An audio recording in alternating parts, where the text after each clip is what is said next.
Let's set the record straight. The health of our nation should never be sacrificed for politics. It's time to demand a healthcare system that St. Lucians deserve. Labor, Pabo. On October 20th, 2024, at the SLP's Conference of Delegates in Vieux-Fort, Prime Minister Philip J. Pierre made a desperate attempt to rewrite history. You will remember that the United Workers' Party only gave COVID support to NIC contributors. This claim is absolutely false. The truth? In July 2020, under the UWP administration, 5,000 St. Lucians who were non-contributors of NIC received $500 per month for 3 months to help them survive the pandemic. Prime Minister Pierre knows the facts, yet he chose to lie to the nation. Why? To mislead and divide. St. Lucia deserves a leader who values integrity, one who speaks the truth, not one who tries to twist it. Pierre Pabo, we need real leadership, not deception. Youth and Sports Minister Kenson Casimir has been caught blatantly lying about the delays with several disciplines related to national school sports. On October 23, 2024, an article published by Terry Finisterre, a well-known sports journalist and a close political ally of Minister Casimir, penned an article titled "School Sports Suspended." The story went on to explain that secondary student athletes in St. Lucia would be denied an opportunity to showcase their talents and abilities this term, as school sports has been suspended. It went further to say that this term faced the unusual interruption due to the Julian Alfred homecoming in September. According to Finisterre, one official who wished to remain anonymous told him that the disruption in instruction occasioned by the week of activities, including school rallies and a holiday, in addition to the resources that went into planning the festivities, were all a factor in deciding to cull sports. It is therefore disingenuous and a blatant lie on the part of Minister Casimir to accuse the UWP of fabricating this issue when it was first brought to light by his close friend and colleague. Attempts to salvage the issue were only made due to significant public pressure over the last 2 weeks. Our young athletes deserve leaders who will prioritize their development, not make excuses. It's time for transparency, accountability, and truth. St. Lucia deserves a government that values youth empowerment, not one that sidelines it. Kenson Pabo.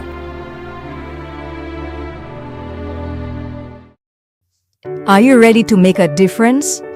Join the movement that aims to make St. Lucia the best place to live, work, visit, and invest. The United Workers' Party is a team of forward thinkers, visionaries, passionate and caring citizens just like you. Together, we can create a brighter future, create safer communities, lower taxes, improve healthcare, and create more opportunities for all. Stand with the UWP and be part of change. Join the United Workers' Party because St. Lucia deserves better.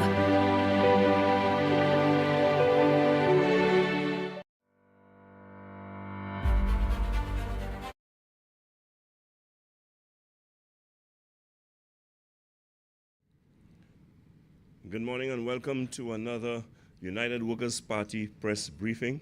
And this morning on our press briefing, I have here two of the candidates of the United Workers' Party. I have with us the endorsed candidate for Vieux-Fort South, Leanna Johannes-Paul, better known as Lady Lee, and the deputy political leader and candidate for Castries Southeast, Mr. Guy Joseph. This morning we are going to start off with Leanna Johannes-Paul, Lady Lee, who will be speaking on the general subject of crime and in particular its impact on women. I would like to present Ms. Johannes-Paul, who will be the first presenter.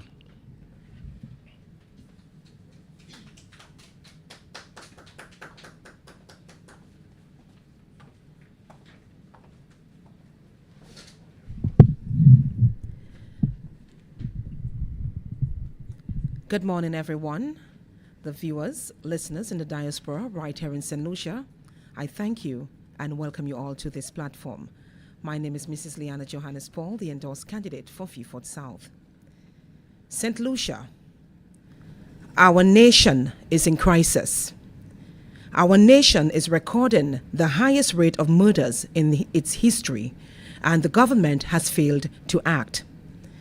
Every day, we hear about another murder, another assault, another robbery, and yet another act of violence. Every day, we see the glass from cars, homes, and store windows shattered by thieves and criminals.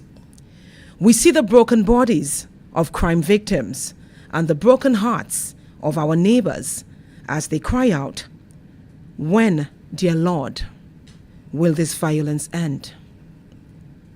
St. Lucia, I ask the question, when will this violence end? Only a few months ago, my community of Beaufort South was filled with death and gun violence. We had young men being killed in the streets, mothers murdered in their homes, and even toddlers being shot in the safety of their beds.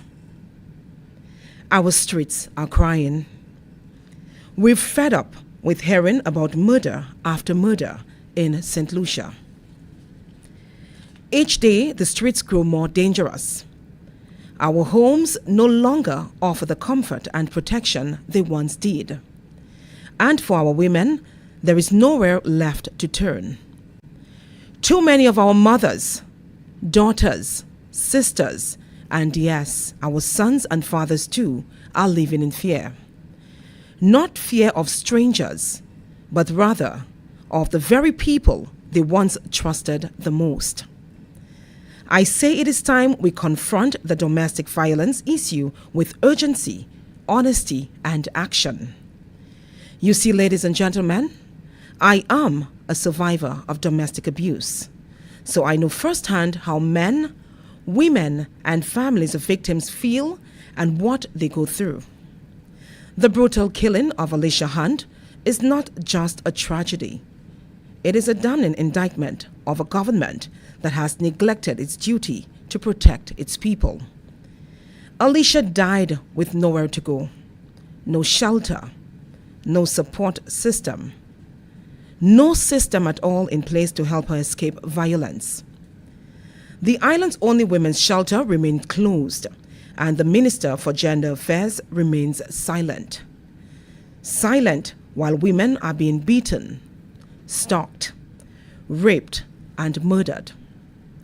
Silent while families grieve and communities crumble.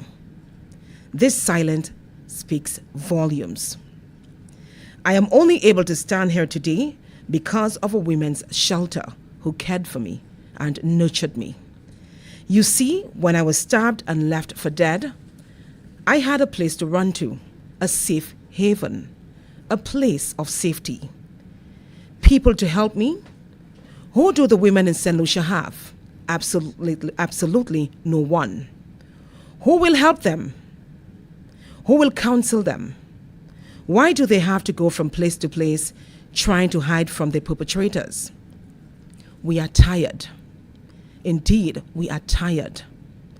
Tired of crying out and being ignored. Tired of burying our women.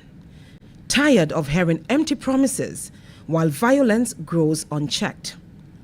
Women are afraid to go to work. They are afraid to walk the streets. They are afraid to come home at nights. According to our Domestic Act 11 of 2022, domestic violence includes not only physical and sexual abuse, but also emotional, psychological, and economic abuse. This law empowers victims to seek protection orders, occupation orders, and legal redress. But I ask you today, is it working? Because while the law exists on paper, too many victims are still suffering in silence. They go to the police only to be interrogated in ways that re-traumatizes them. Women are forced to relieve their pain their terror, their humiliation, again and again, as though seeking to help is a crime. I went through that as well. Many give up. Many turn to the same abusive homes. Many never leave at all. And when they do muster the courage to leave, where do they go to? That is the big question. We have no adequate shelters, no widespread counseling services, no well-funded victim support systems. It is as though we ask people to walk through fire and then abandon them halfway. This is wrong. St. Lucia is not safe, and until our leaders, especially the women in Parliament, find the courage to speak out and act, more lives will be lost. We've been waiting for this government to act, but nothing gets done and the crime wave continues. This failed Labour government has not stopped the robberies, the beatings, murders, and gang violence. This failed Labour government has not secured our border or stopped the illegal importation of deadly guns. This failed Labour government has not protected us. Do you and your family feel safe when you go out? I don't. Are you worried about getting caught in the crossfire of gunfight? I am. Are you worried that the child you hugged in the morning might not come back in the afternoon? We can't stand another day of Labour's excuses for not stopping the crime wave. We need results, not promises, actions, and not words. The cost of inaction is a price we cannot afford. A population living in fear instead of happiness, the loss of lives and livelihoods, and the destruction of our tourism industry, resulting in lost jobs and income. We demand real action, real resources, and real protection. Our women deserve better. Our people deserve better.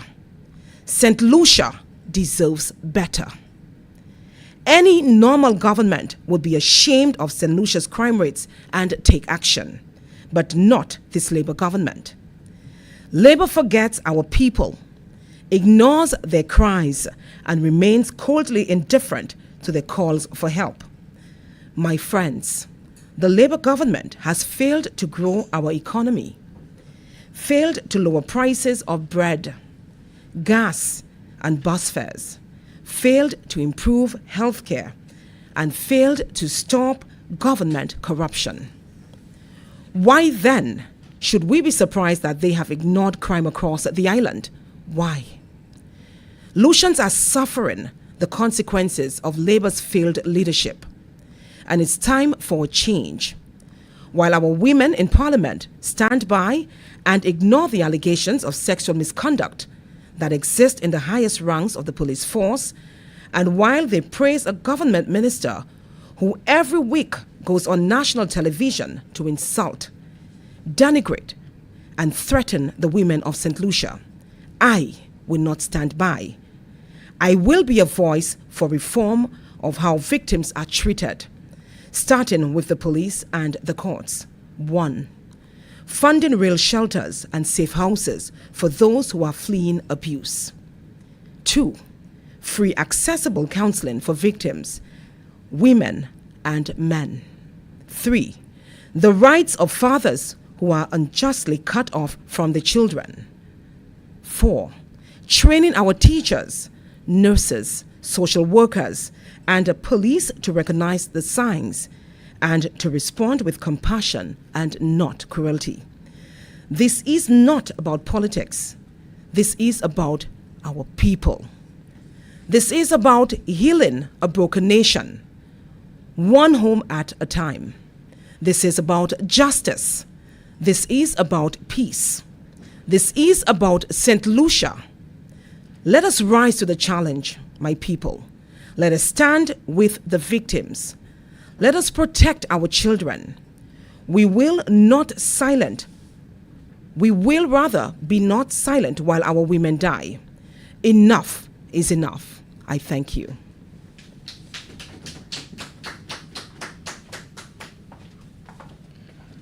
Thank you very much, Mrs. Leanna Johannes-Paul, Lady Lee, who is a refreshing voice for our female victims in particular on the general issue of crime. I continue to insist that if you do not have the moral authority to speak on the subject, you should not have the responsibility to deliberate on behalf of a country.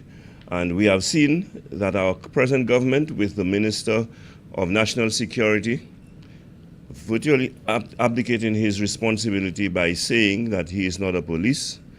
And we have the Minister of Crime Prevention, who only last week said to us that we are seeing an increase in organized crime in St. Lucia. And that came from the gentleman who is supposed to be preventing crime in this country. We have an increase in organized crime, and we have people in high places as part of it. Knowing all of this, my question is, your responsibility is to prevent crime. What are you doing? What have you done? What will you do about it? And so, ladies and gentlemen, it appears that we are facing a hopeless crisis, but when I hear voices like Leanna Johannes-Paul, I am confident that with a change of government, that's where the change will start as far as those crises that we are facing is concerned. I would like to bring on our next presenter. I would like to call on the Deputy Political Leader of the United Workers' Party and the endorsed candidate for Castries Southeast for the United Workers' Party, Mr. Guy Joseph.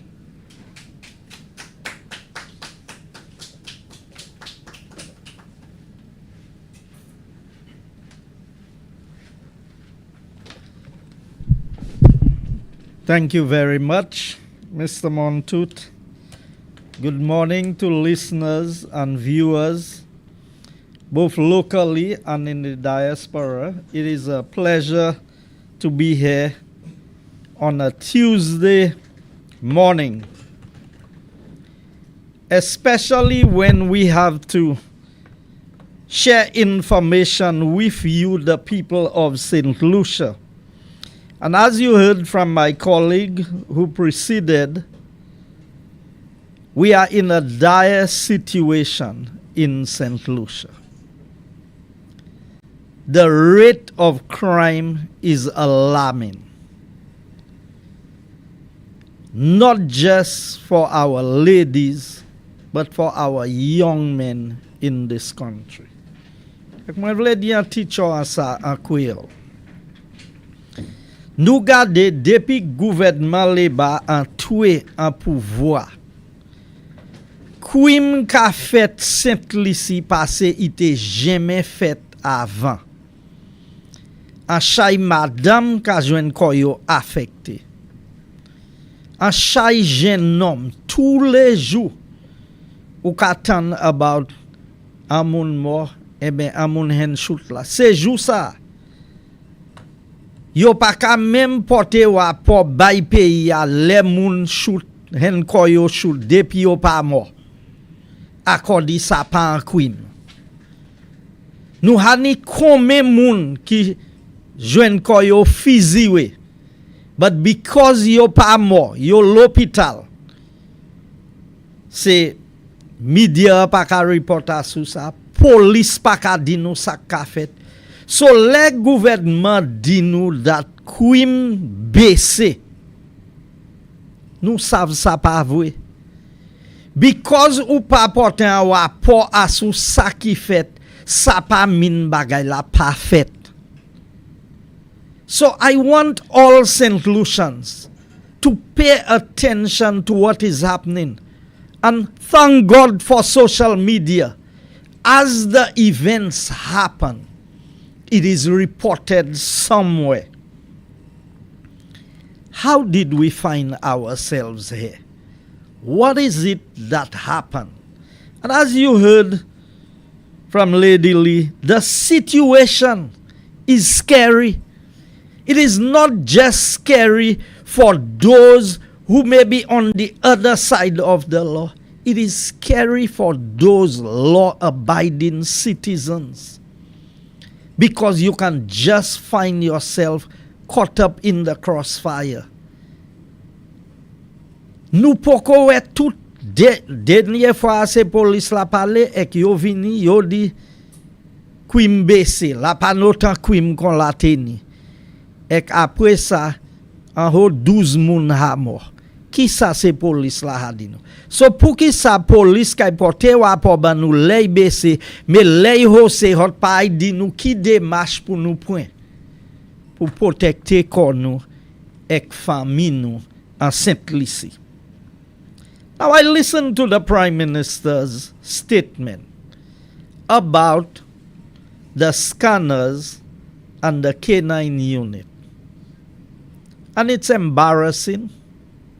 It's embarrassing for us as a country and as a people that we would have a Prime Minister with that level of IQ.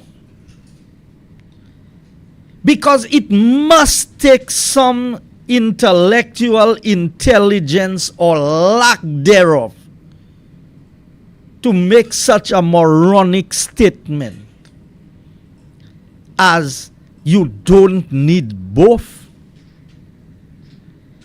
If you have the scanners working, you don't need the K9. So you'll take the scanners on the road when you stop the cars. You will walk around the airport with the scanners, screening bags. What is it that the Prime Minister was thinking? Now it says two things about where we are. Is either the Prime Minister thinks that all of us are fools in this country, or he is behaving like a fool himself. And I don't mean to be disrespectful to the Prime Minister, but if the Prime Minister will not respect himself, then what am I supposed to do as a citizen? Because maybe you could have given your PR person to put out a press release or something. But for you as the Prime Minister to give that type of explanation. Now, St. Lucia, now that we have neither the scanners nor the K9 unit, what is happening on a daily basis at our ports of entry? Information reaching me is that there was an interception of drugs at one of our ports of entry, and officials of government was involved in it. Have we received the report on this? Is there an update? Is that a rumor? Is it something we should speculate about, or is it something that has actually happened? So maybe there's another form of detection.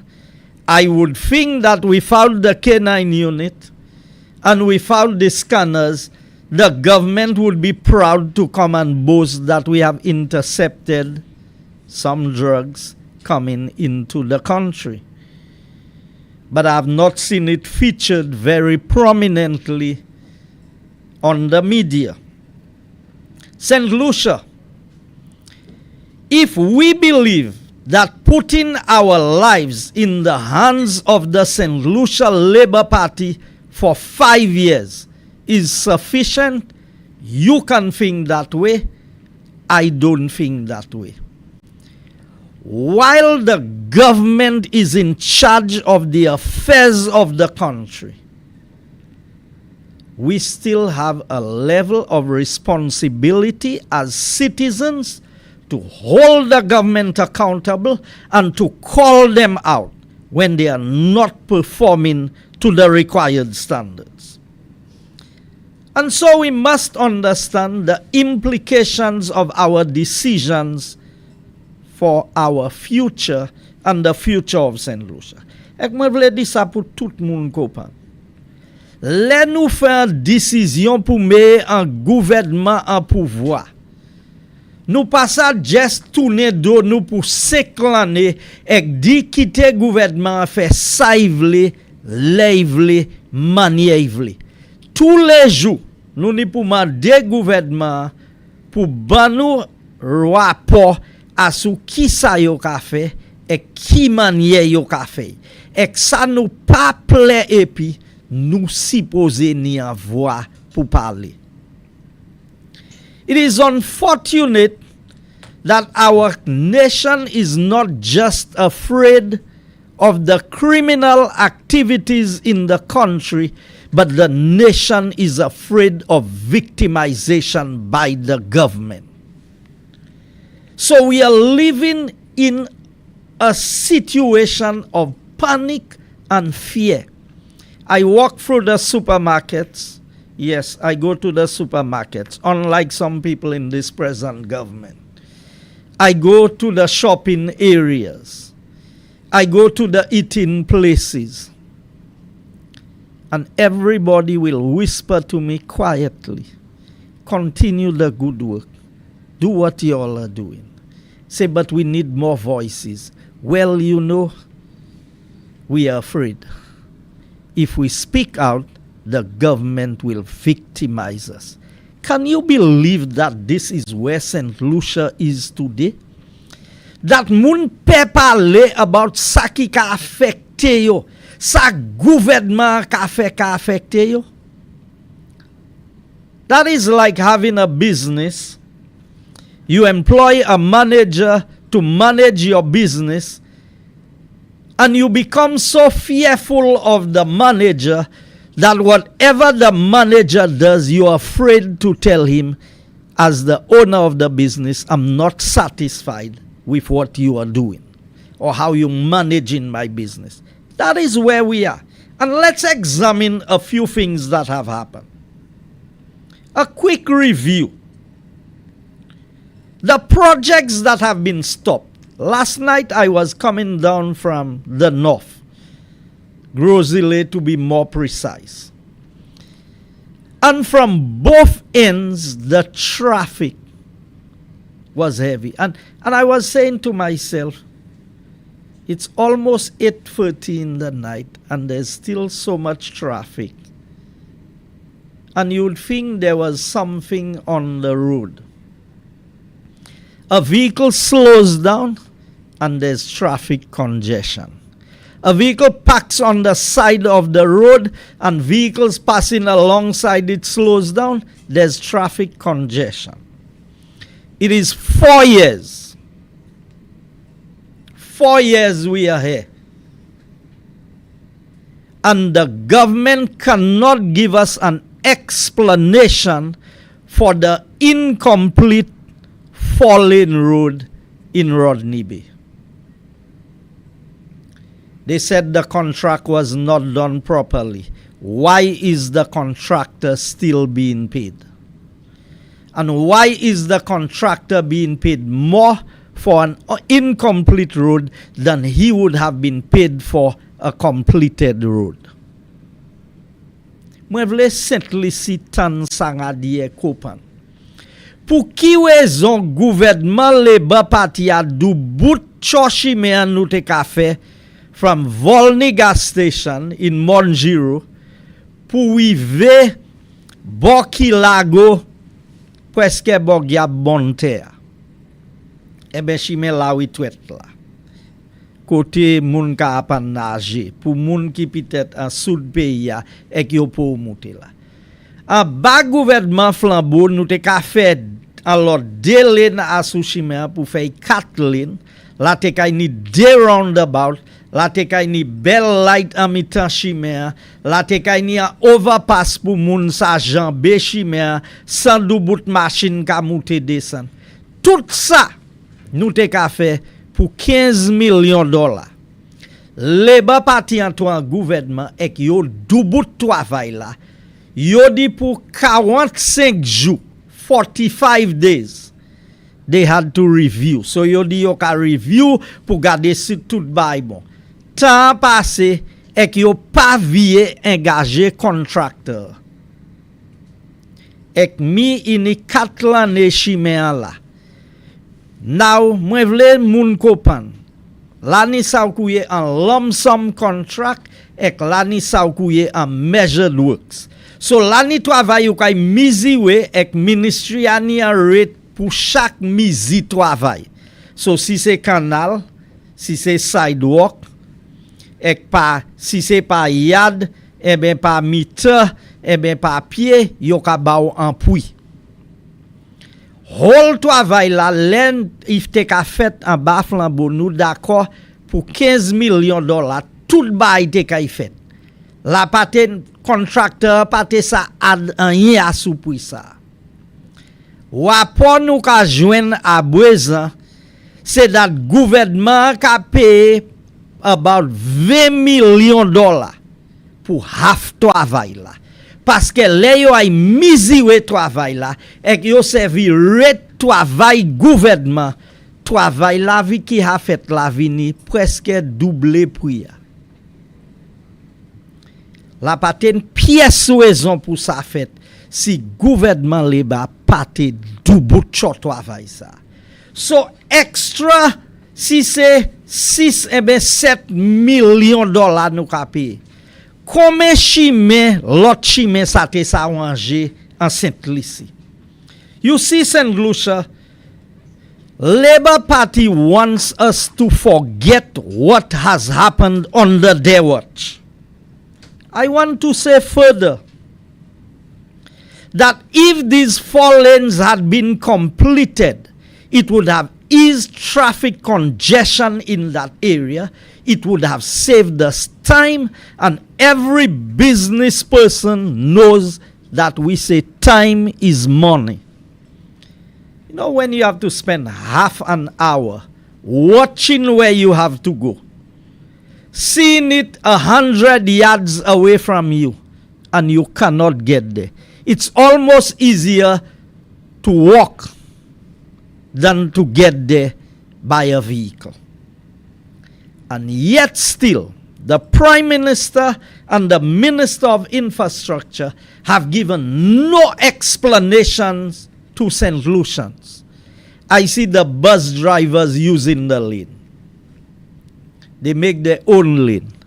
I see pedestrians using the sidewalks. Yet still, the government has refused to give us an explanation or to finish the project. If UWP was in office, not only that section of the 4 lanes would have been completed, maybe the 4 lane from the Bois d'Orange junction would have been completed also.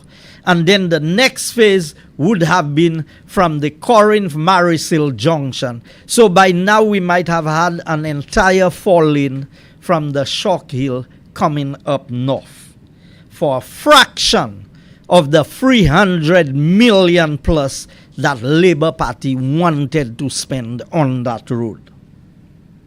I want to remind St. Lucians that since the UWP is not in government, the progress and development of this country has stopped. Now, let me read you a quotation from the manifesto of 2021 of what the Labour Party said they would do, because I want the people of St. Lucia, and since I'm here with my friend from Vieux-Fort South, and let me hasten to say, they can name any new candidate they want. It's more of the same from Labour. You need a change. That's what you need. Nothing is going to change with Labour Party in Vieux-Fort. As what the government promised, revitalizing the business sector, review all taxes, duties, and government business processes with the view of easing the challenges faced by affected businesses. When they said they were going to review all taxes, none of us believed that the review was going to be upward and not downward. You see how you cannot trust the words of labor? So they reviewed taxes, but they reviewed it to increase it. You remember the 2.5%? Create an online platform and database to provide information and business support. Tell me where the online platform is. The process we started at the Ministry of Transport to get you to be able to do all your vehicle transactions online. Even that is at a standstill at the ministry. So, you think I have confidence, and I told you, here's what they said.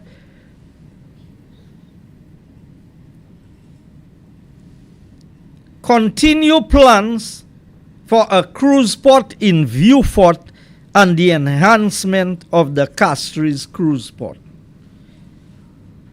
You only continue things that have started. Isn't that so?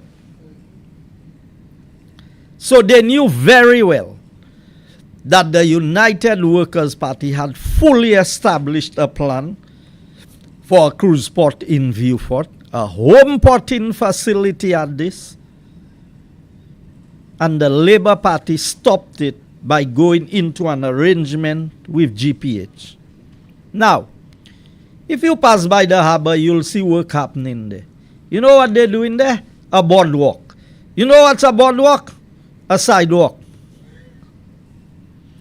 So, quand ça marche, just à l'edge la mer, pas là nous t'es toujours qu'à marcher. Now, a boardwalk is good. But in our present economic situation, is that the best way to spend money? And how does it benefit us? It only benefits GPH, because the boardwalk will take you to stores that are rented or operated by GPH. That's what it does. So, we go back to some of the issues that we face. The airport project, which was stopped by the Labour Party. Have we been given an explanation? Everything that was happening in the south of the island has been stopped by the St. Lucia Labour Party, including an air traffic control tower. Can you believe? Where the navigation system and the guidance for the airlines flying in, where the directive is given, the guidance, your safety and your protection is dependent upon that. And you would think that Miss Honorable Alva Baptist, who was an air traffic controller himself, now foreign minister, and in his area that he is representing in the south, Labrie doesn't reach the airport, but it's close enough, would have had some influence to say the importance of an air traffic control tower. And that, even that was stopped. And who had the contract? The Taiwanese that have done so much for the people and the government of St. Lucia. Election is coming. The airport has stopped. Let me remind St. Lucians, during that time, every time UWP makes a plan to develop the South further, Labour wins the next election and they stop everything. If you don't believe me, in 2011 we were working on the airport project under Stevenson King. Labour came in, stopped the project, used the money from the airport development tax, zeroed it, and did nothing on the airport for the 5 years they spent in government. We went back to the drawing board, got a loan, got a design for the airport. Everything was done. Contract issued, work started, piles in the ground, control tower being built. Labour Party comes in, stops the project. You think the airport is a UWP airport? You think the control tower is a UWP control tower? It is a control tower for St. Lucia, and the airport is for St. Lucia. Yet, during that time, what has happened? During that time we debating, St. Vincent has built an airport and a terminal. Our own Prime Minister, Philip J. Pierre, went to the sword-turning ceremony for a brand new international airport in Dominica while he stopped our airport in St. Lucia. If that is not sabotage or treason, then you tell me what is. Because it is clear to me. So we cannot build a terminal, but other countries that are less developed than us can build airports plus terminals. Let me go to the hospital. While we are repaying St. Jude, can you imagine if we had to say, instead of spending money on building OKEU, let's fix VH?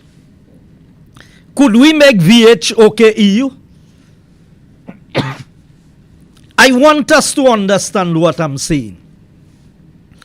Because I cannot understand why the South is being treated this way by a government that they have been loyal to throughout the years. So, look at our situation with the hospital. Castries needed a brand new hospital. So while VH was there, we didn't say let's repair VH. We built a brand new OKEU hospital. But we are going back to repairing an 80-year-old building for Vieux-Fort as a hospital. And Vieux-Fort people settles for that. That is why I am proud to be here with my colleague from the South. Because St. Lucia, I want you to pay attention to this very carefully. While we are debating about new hospital and old hospital, St. Kitts with about 40,000 people, they are building a hospital that is bigger than OKEU. Grenada is building a bigger hospital with a helicopter pad, a helipad for helicopters to land on the hospital compound.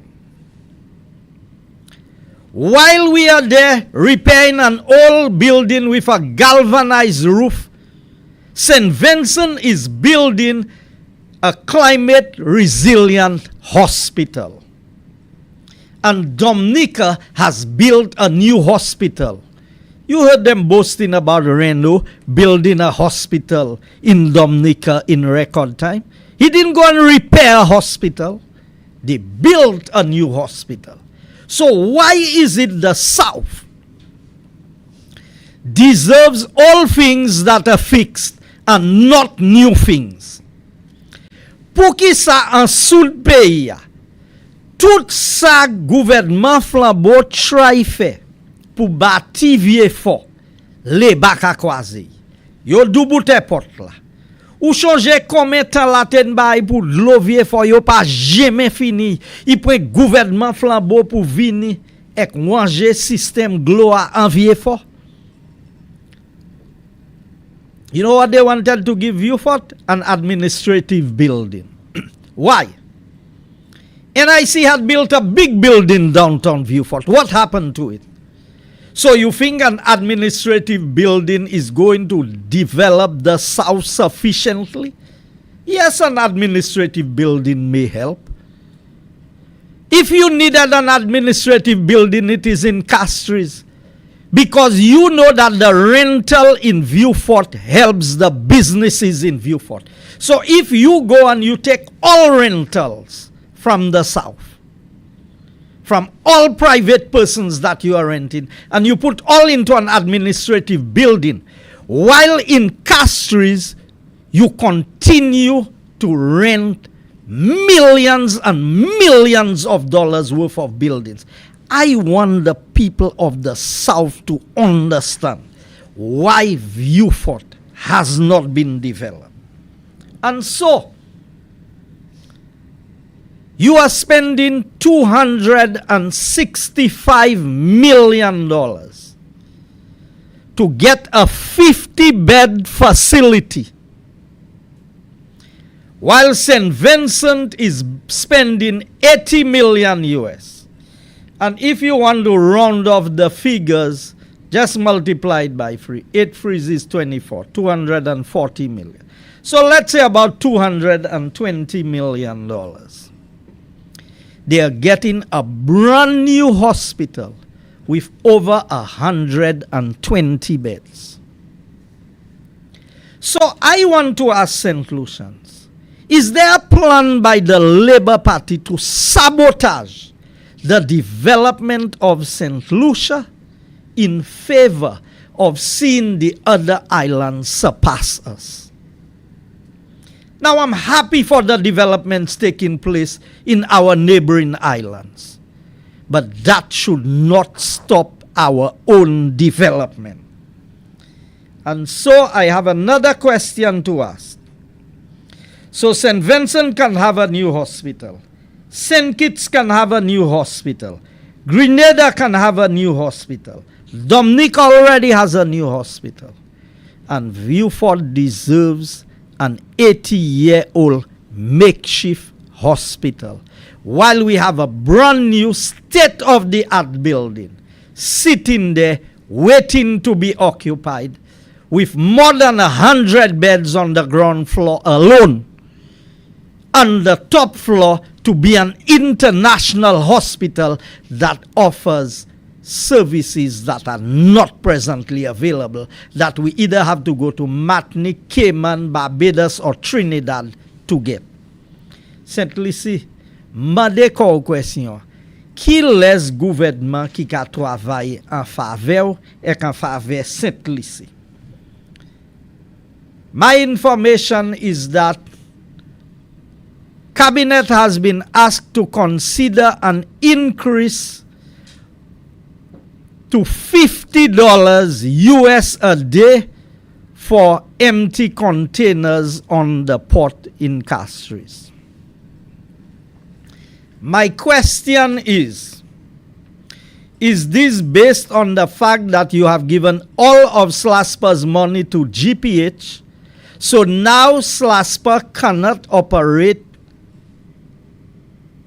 sufficiently with the revenues that it has, so it is increasing to 50 US.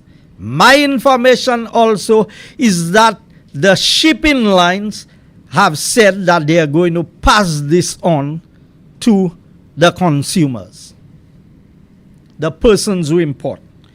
And a lot of the ships, the information is they cannot get the empties in a timely manner to live with because of the shortage of equipment on the port.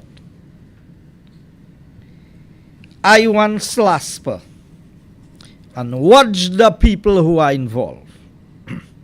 Another Hile is in charge of the port. A Hile is in charge of economic development. And we have a Hile who went into the arrangement with GPH that gave most of our port to GPH. The Hile affair is affecting this country.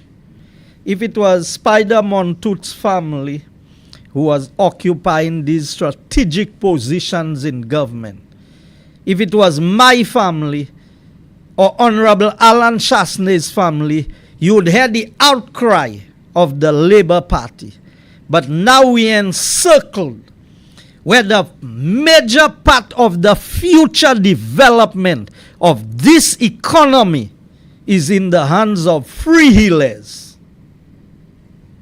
And nobody has anything to say. But the United Workers' Party will not keep quiet. So I'm calling on the Minister of Ports. Is it true that you have proposed to raise to $50 a day storage of containers? In fact, most recently when the ships came here, they could not offload containers. They had to leave with the cargo, go to another port, offload it at the other port, and on their return to pick it up at the port and drop it off in St. Lucia because the port could not accommodate them. So it is not just crime that is affecting us. The cost of living is further impacted, and so is healthcare. St. Lucie, se bay la ka affecte nou an peyi. On pou mande kon question. Si gouvernement sa la pou 4 l'année, ek ipoko sa wanje yon se problem la nou ni a, ki tan y wanje problem la? You think another term in government? Ou kwa si ou bayon lot 5 l'année, se sa ki kay wanje problem la St. Lucie? Si ou pas sa fè yon l'année, ou pas sa fè 2 l'année, ou pas sa fè 3 l'année, ou pas sa fè 4 l'année, America, the most powerful nation on the planet, most powerful country. Well, let me say it's not a country because I like to be precise. Is able to re-elect a president every 4 years. So if our election cycle was 4 years, it would be ending this month. Ou pou sa chanje an yen ban nou an St. Lucie pou fè la vi nou primaire. Se le yo ba wan lot 5 l'année, I kay fè primaire. So that is what we need to ask ourselves. The government has failed in crime fighting. And I'm still waiting, and I don't know if our media persons have heard anybody, any of the women from the St. Lucia Labour Party, any of the senators, any of the sitting ministers outrightly condemn and call out the criminals and the criminal activity that is taking place, especially what was perpetuated against this lady with her unborn child. And this is not about politics. This is about the soul of the country. This is about what we have become as a people. That nou ni an gouvernement ek moun ka mo kon zanimo an peyi. Ek gouvernement pa mele ek an yin. Ek tous les mois yo ka draw salary. That money cannot prosper them because they are not working for the people, for the money they are being paid. And so, as I close, I want us to reflect, because the time for decision making is around the corner. You heard Lady Lee. You heard a woman who has endured her own challenges in life, but did not allow that to stand in her way of being a successful woman. And today is presenting herself as a voice and a champion for the voiceless women of this country. Dr. Anthony, you had 25 years in Viewfort to do it. You did not do it. You can choose who you want to be your replacement. It is more of the same. Viewfort deserves a woman representative. Viewfort deserves, and not just a woman, you know, a quality woman, a woman of substance, a woman who can feel the pain and the sufferings of the people of Viewfort, a woman who has lived through it, who has endured it. And today, I know Lady Lee is not a politician. I know Lady Lee never wanted to be a politician. But I know the best representatives are those who do not come and fight and make a big fuss about becoming a politician. It is those persons who have to contemplate long and hard. And how do I know that? Because I know people who spoke to her. And when they asked her to enter the political arena, she said, "You must be crazy." I know this is a woman who will change Viewfort for the better, who will remove the stigma of Viewfort being the crime capital of this country, who will rewrite the history of Viewfort as a parliamentary representative, who will make a difference in every aspect of life. And that is just one of the candidates. Decision time is around. We have seen for 4 years that the Philip JPA administration has failed us. And if you don't believe me, go through their manifesto, go back and review, and you give them your own score on all the things they promised and what they have delivered. And you would realize that the only hope, the only way we can right the wrong that is done is to change this government.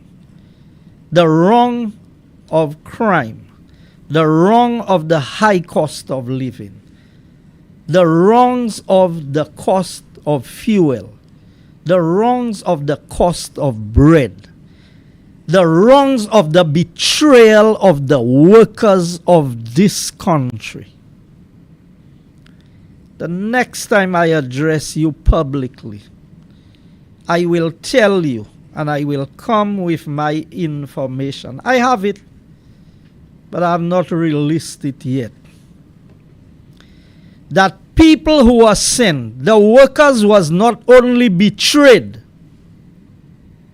by Ernest Hille when he took the side of the developer over the side of the workers of this country. But there is another company operating in St. Lucia who failed to pay their workers their dues for overtime.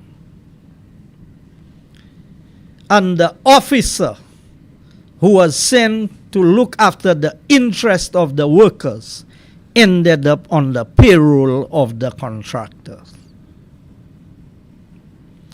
This is what is happening under the St. Lucia Labour Party. And you know, I don't say things carelessly. But I want St. Lucia to know that we have no representation in government. We are left to fend for ourselves. So let us make the right decision and let us elect the United Workers' Party so we can right all of these wrongs that have been done to us as a country and as a people. I thank you.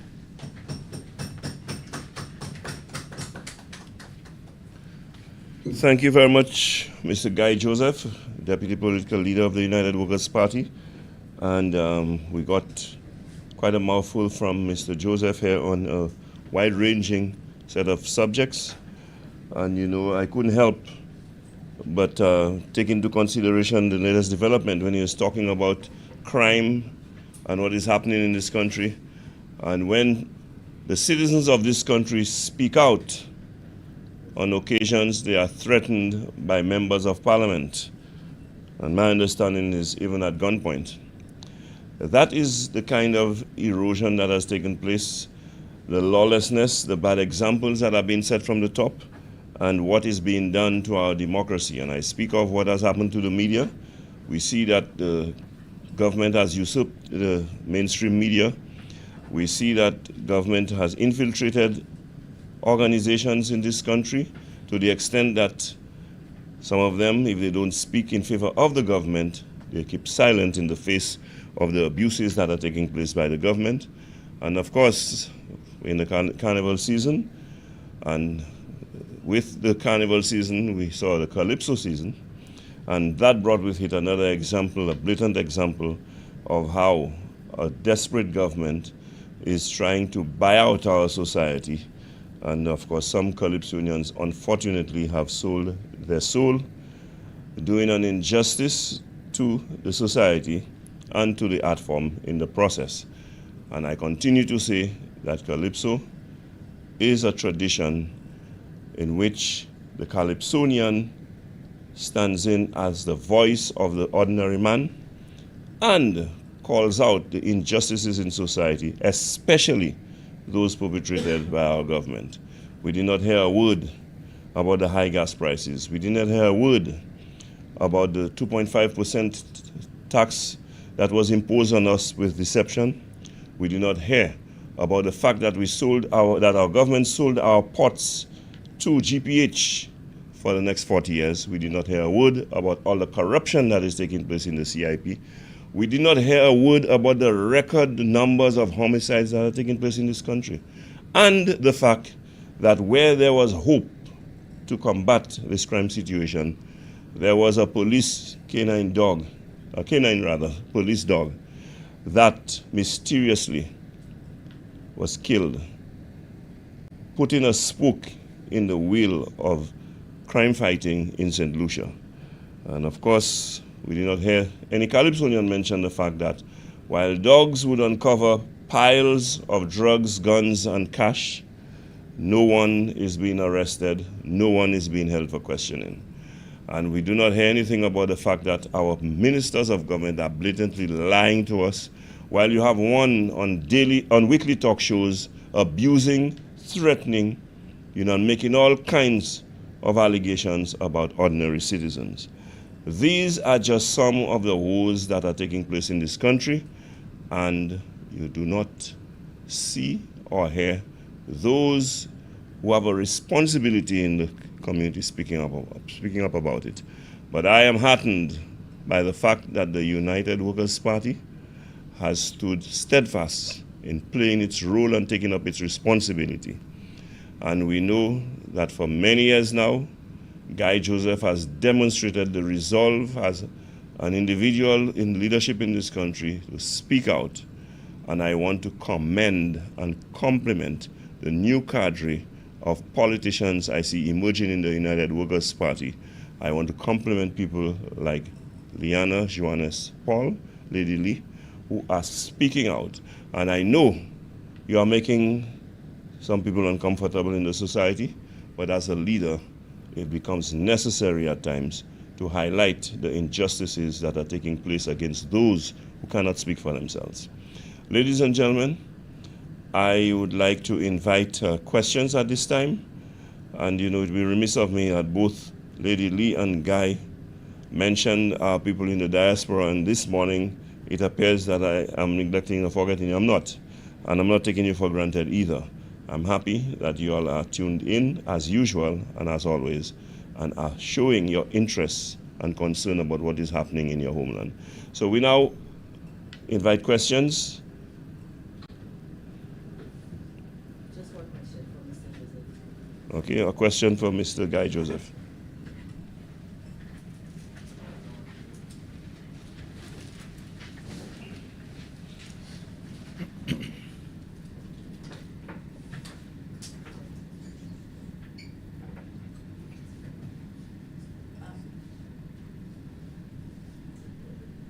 Mr. Joseph, you mentioned the airport project and how it was stopped. And how the UWP tried twice to get that project underway. We also have reports that the piling that was done previously has been destroyed. What would it have cost the government to build this airport? And now that the project has been abandoned and the piling taken off, if we have to resume that project, what are we looking at in terms of cost? So it's difficult to give quantities on this. The airport project, what is sad about the situation is the airport project was under the control of Honorable Stevenson King during the UWP-led administration. The airport project remains under his control today. I want St. Lucians to pay attention to what I am saying. A man can choose to switch his allegiance to political parties. He can switch from one party to another. But that does not give him a license to waste the resources of the country. And Minister King should be held accountable and liable for what has happened. He was the minister who gave the speech at the sword turning ceremony for the airport.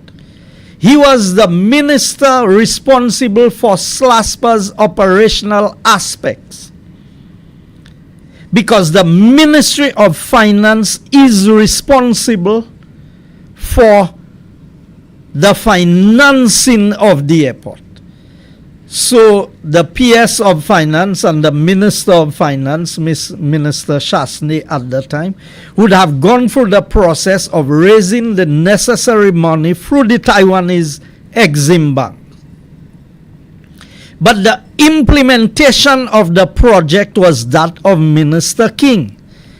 And I want St. Lucians to go back, because it is available on social media, to see the groundbreaking ceremony for the airport project and hear how Minister King praised the project and how good the project was and how meticulous they were in putting everything together for this project.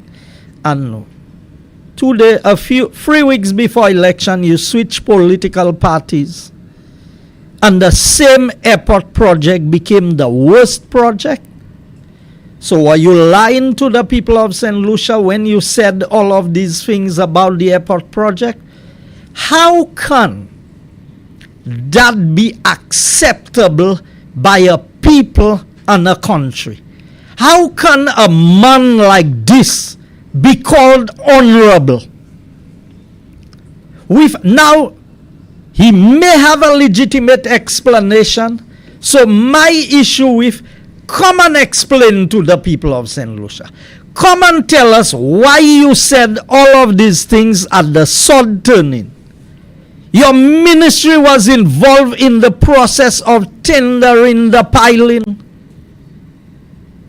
the execution of the works. You know, they've not been able to pin this one on me.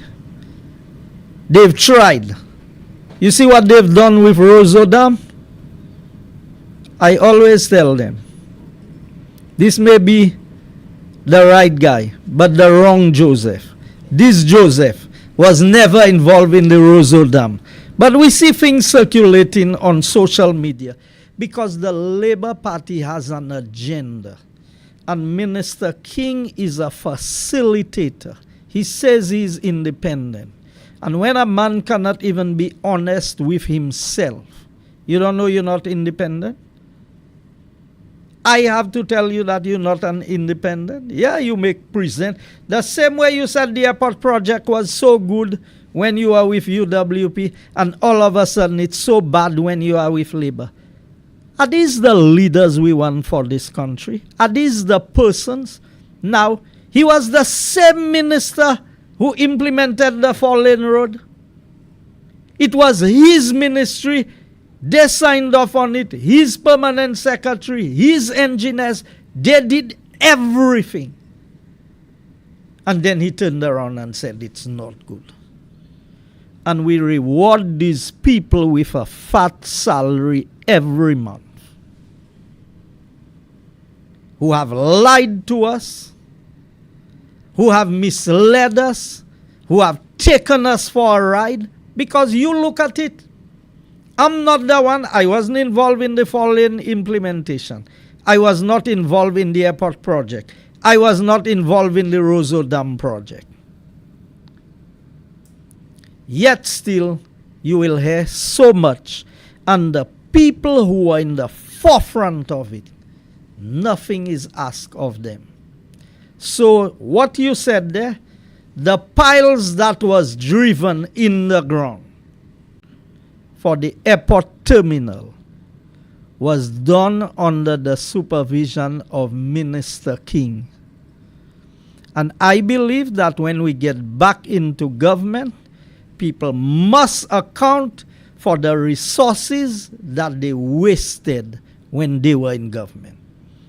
And I have told them, Guy Joseph wants to be held accountable for any resources they can find that I wasted when I was in government. And I challenge them with all of their investigations. Bring something that shows that we overcharged or we overpaid for a project. Bring something that shows that money was wasted under my watch as the Minister of Economic Development. That is where the challenge is. Not the political statements. The Accountant General, the Auditor General, all of them. The World Bank, the EU, let them bring the information and let them show that there was wastage. But I can see all the wastage. Because as Minister of Housing, we were doing a project for a fraction of the price that it is being done now. Our price was cheaper. Mr. Joseph, are we going to see you respond to Alison Joe, or are you going to let the courts decide the matter? I have responded at our Sunday Live to Alison Joe, but that's as much as my response will be. Because people are quick, they always want to take you to court. So I intend to file my own court case. That is what I intend to do. Because when you call people's name, and while we are at it, since you asked the question, I want Alison Jean to report to the St. Lucia Labour Party, to the media, and to the people of St. Lucia. One illegal activity that Guy Joseph was engaged in during the years that she served as my PS. I want her to come up with one illegal activity that I involve myself in. Because people must understand how government operates. Ministers don't sign anything. Policies alone. Everything that is done in the ministry is done by the PS. Every contract that is signed. And she knows. And my sister can bear witness. When she convinced my sister that she could sign as a witness to a contract, that I knew nothing about it. I only found out about it when Dr. Anthony raised it in the house. And you know what my sister said to me afterwards? She convinced me to do it. She said, a witness to a contract is not a party to the contract. If you are party to the contract, you cannot be the witness because you have vested interest. But yet still, up to a day like today, the Labour Party uses that as if I did something. You know who was the PS? You know who was in the room when the signing was being done? Alison Jean. Go and watch whose signature is on it. But you know who takes the blame? Guy Joseph, because Guy Joseph is the politician. So I want St. Lucia to understand. The Labour Party, we've heard Shelton Daniel, we've heard Kenny Anthony, we've heard Philip J. Pierre, we've heard Richard Frederick. You go down the line, we've heard Ernest Hille. Everybody wants to get Guy Joseph.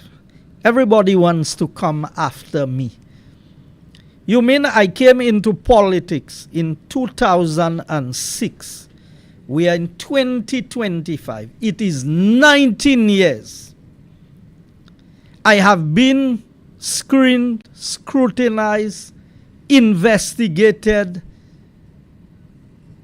Everything I have done has been under review. And after 19 years, all you hear is blanket statements about Guy Joseph is this. Nobody can come up with one shred of evidence. Now, I don't talk about my Christianity, and I don't talk about my value system. But I will say this one thing. If there's one thing I decided before I came into politics, is that I would not be corrupt and I would not be crooked. And that was the best decision. That was a better decision than coming into politics itself. You know why? Because if I had not made up my mind about that from beforehand, it's very easy to get sidetracked when you are in government. It is very easy to find yourself doing things that you should not do. But when you have preconditioned your mind that there are certain things you will never do in your life, then it becomes your boundary and it becomes your protection. So that's how I came into the political arena, to do the things that I would do, to say the things I would say, and because I don't like to operate with my back against the wall. And so I try to do everything above board. And if there's anybody who knows that, it is Alison Jah.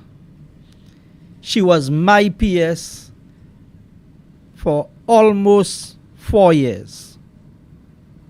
She was DPS for the entire 5 years I spent there. And she knows that I never ask her to do anything illegal.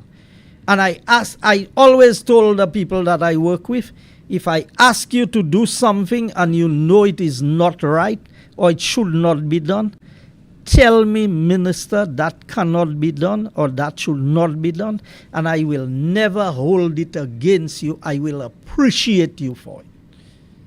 That is how I operated. So I'm not bothered about Alison Jah. Alison Jah is trying to make a name for herself to be in the political arena. She doesn't know if she wants to come or if she wants to go. One time you hear she's active in the politics. She wants to be candidate. Make up your mind. If you want to be a politician, come and be a politician. But it is not fair that Labour Party can put these people in the Senate for them to use the title for prestige.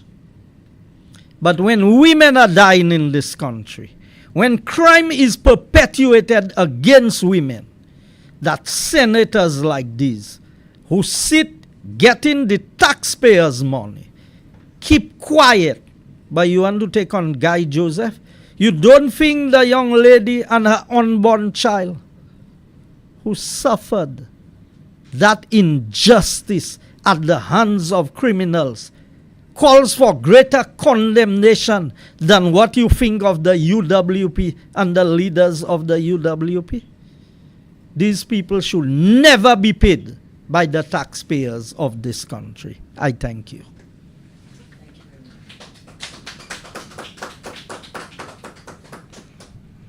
With this, we have come to the end of our press briefing for today. I would like to ask that you continue to join us for more information on the issues that are of interest and concern to you, St. Lucians. We ask that you in the diaspora continue to tune in and remain informed on what is taking place in your country. So join us on Thursday for Meet the Opposition. Unfortunately, we will not be having any Flabo Live this Sunday because it is Carnival, and we will not be having like it is on the Monday because it is Carnival. Of course, Tuesday we will not be having another press briefing because it is Carnival. But come Wednesday next week, we will be back on again after all the bacchanal and the fetting, the partying, we get back to the reality of St. Lucia, high cost of living, high crime rate, unemployment, corruption, and the abuses that are taking place by our leaders in this country. I want to wish each and every one of you a very enjoyable carnival season. Enjoy yourself, but please do so safely. Let us avoid any incidents, unsavory incidents. Let us conduct ourselves in a manner that is becoming of us, that will not be embarrassed about tomorrow. Let us not imbibe to extremes so that we can not do things that we will not be proud of, or do things that will cause us to go foul of the law. I hope that we have a peaceful and safe carnival, and you will be hearing from us again next week. I want to thank all of you.